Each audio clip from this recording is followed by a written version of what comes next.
What's up everybody, it's Izzy from PowerliftingToWin, and in the last installment of the nutrition series, what we did was talk about how to properly cut and bulk for powerlifting. Specifically, I recommended that you slow bulk up to about 15% body fat or so, and then slow cut down to 8 to 10% depending on the individual. From there, you're going to want to repeat this process over and over, slowly accumulating mass over time to become more competitive. Now, this is all well and good, but it does invite one very important question. Namely, how in the heck do I measure my body fat anyways? Now, many of you might not know this, but there's only one way to get a 100% accurate body fat measurement, and that is dissection. So, who wants to die to know their body fat percentage? Raise your hand. No takers? Shocking, right? Measuring body fat is a huge deal in research science. There's all sorts of applications here, from pharmacology to cardiology to nutrition and too many other fields to list.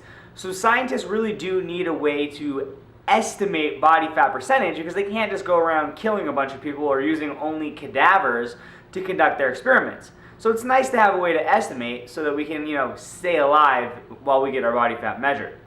Now, every single one of these estimation methods, and they are just estimates, contain margins of error. Even DEXA scans, which people constantly champion as the new gold standard of body fat measurement, contain a pretty substantial margin of error for individuals. Now, I'm not talking about across populations where it's quite accurate, but for specific individuals, particularly if you use the wrong formulas, DEXA can be off by as much as 5%. And that's because between ethnicities, between genders, and between age groups, things like bone density, mineral density, organ density, all of these things are significantly different. If you get an individual who falls outside of the population that a particular equation was developed for, well, it's just not going to work for them, and they're going to get pretty inaccurate body fat estimates. So, if we have estimates as large as 5% from the most accurate method, think about that. I recommended a range of only 7%, so if we got 5% on either side from the best method, well, that falls outside of the entire range. Look, I'm not about to do this whole video to tell you that measuring your body fat is stupid and pointless or anything like that. What I want to make clear is that absolute accuracy is not our primary goal. If for no other reason, then it's simply not even possible to get a 100% accurate body fat measurement. What our goal actually is, on the other hand, is consistency, because we can use a consistent set of measurements to anchor them with reality itself by using how we look in the mirror and performance in the gym and things like that to get a more useful number. The absolute number doesn't really matter. What we're interested in determining is what our functional body fat range is. We don't need to know any specific numbers. We just need to know where performance starts to go down so that we can avoid getting there. I want to make one thing absolutely clear. What we care about, again, is functional body fat ranges. The specific number is absolutely irrelevant and probably unhealthy to focus on, unless that's just what you're motivated by. But in powerlifting, we are performance athletes.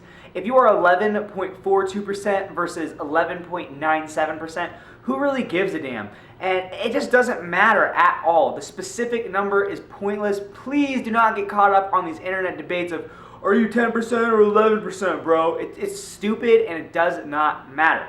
Again, we want to find our functional body fat range. The real question for us as powerlifters is, how lean can I get before it starts to hurt my performance? And once you find out where that is, that point of leanness that you actually start going backwards in terms of how much muscle you're losing, in terms of your performance in the gym, that is the minimum end of your functional body fat range.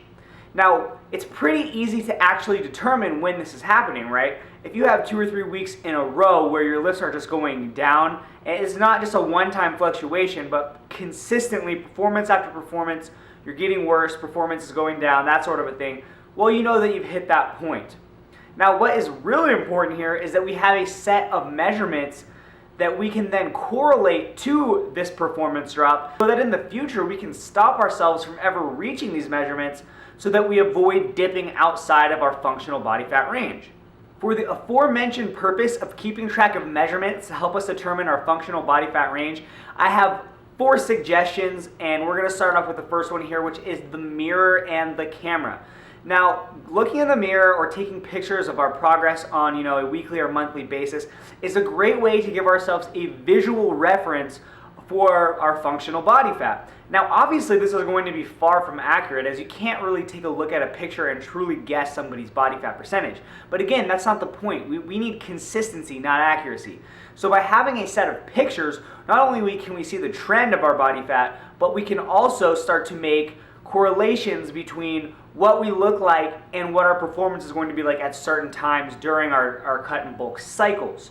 So compare your current physique to this picture that I have up here, and here's what you need to do. If you clearly look like you are below that 10 to 12% range, it's probably time to start bulking, especially if the other measurements we talk about are also suggesting the same thing.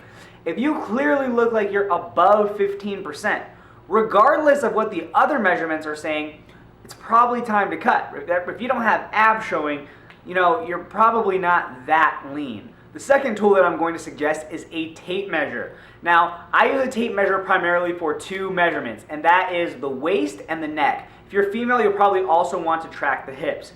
The waist measurement is the most important one because it gives us a really good indication, particularly for males, as to what is happening with your body fat. Changes in waist are highly correlated and highly predictive of changes in body fat. So where you want to measure is around the umbilicus, also known as the belly button. And what this is going to do is give you, again, a consistent place to measure every single time. The one problem with measuring tapes is that you can sort of pull them to a different tightness. So in the description box, I'm going to go ahead and give you guys a link to something called a myo tape, which basically is just a tape measure that clicks once you've pulled it to a certain tightness. So we're just eliminating variables and increasing consistency. That way we're not having a loose measurement one week and a really tight, stretched out measurement the other week. Now, I am personally a big fan of the Navy method for estimating body fat. And the Navy method simply involves taking the circumference of your waist around the belly button and the circumference of your neck just below the Adam's apple, and then entering that into an equation with your height to produce a body fat estimate. And again, it doesn't necessarily matter how accurate the estimate is. In my experience, the estimate is pretty damn good for those of you guys who have normal sized necks. Now, if you have a really unusually small neck or a really unusually large neck, they tend to, be off. But the point isn't necessarily to give you an accurate estimate anyways, it's just to give you some hard data from which to compare against your pictures, so that in the future, you can see what your body fat is by the Navy method once you hit that point of performance drop. Now, the other way that I like to use a tape measure is, once you can determine your minimum functional body fat, don't allow yourself to go more than, say, 3 inches on your waist above that point during your bulk. And the reason why I say that is because about 2.5 to 3 inches is going to take you 3 to 4 months of dieting if you're going slowly, which is really a reasonable pace and not too far away from being competitive in terms of body fat at any given time. So really, in my opinion, you're best served by keeping track of your waist. And if you want, go ahead and use the Navy method as well. I would suggest that you do so. The third tool that I'm going to suggest is really not one tool but 2, and that is a food journal and a scale to measure your weight. So here's what's important about, obviously, the scale, is that whenever we're cutting or bulking, we're trying to move that number in a certain direction. And we need to be able to keep track of whether or not that's actually happening. That's what allows us to make adjustments to our diet, right? A food journal is critical in this process because, well, manipulating your calories and macronutrients is how you change your weight in the first place. So if you have any interest in optimizing your nutrition, you need to be aware of what you're eating so that, well, you can optimize it. There's no other way to do it. I mean, that what you measure improves. So what you can do with the scale number and the intake number is start to see where your intake gets excessively low and correlate that to performance drops in the gym. If you notice that your performance is down, take a look at where your calories are.